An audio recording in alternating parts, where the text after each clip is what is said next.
নমস্কার সবাইকে, আমার আরেকটি নতুন ভিডিওতে আপনাদেরকে স্বাগতম জানাই। আজকে বানাবো কারকুলের পুর। নতুন কারকুল আনা হয়েছে, তাই ভাবলাম কারকুল পুরটা বানিয়ে নিই, যাতে কারকুলগুলো তো ফ্রেশ আছে, এখন খেতেই ভালো লাগবে।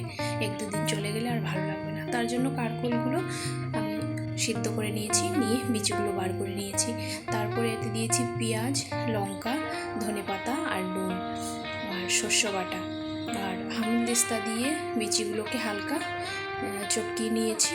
বিচিগুলো অনেক শক্ত ছিল, তাই তাতে আসলে পরে ভালো লাগবে না। তো মাকে বললাম মাখিয়ে দাও। মা যেভাবে মাখছিল আমার হাসি পাচ্ছিল। মাকে বললাম ভালো করে মাখো, এটা কি করে মাখছো। তো এদিকে মাখা হয়ে গেছে, পুর ভরা হচ্ছে। এবার পিঠালিতে নুন আর হলুদ দিয়ে বড়াগুলো ভেজে নেব। কড়াইয়ে তেল দিয়ে দিলাম, দিয়ে বড়াগুলো চুবিয়ে ভাজবো।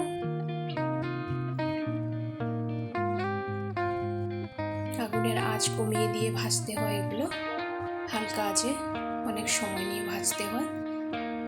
আর এটা উল্টানো একটা ডিফিকাল্ট কাজ, দেখতেই পাচ্ছ।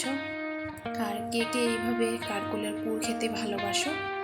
আমি তো অনেক ভালোবাসি। তোমরা কে কে এইভাবে খেতে ভালোবাসো একটু কমেন্টের মাধ্যমে আমাকে জানাবে। আর এই যে আমার পুর রেডি হয়ে গেছে, গরম গরম ভাতের সাথে দারুণ জমে যাবে। এভাবে করে শীতলের পুরও করা যায়, আমি একদিন করে দেখাবো।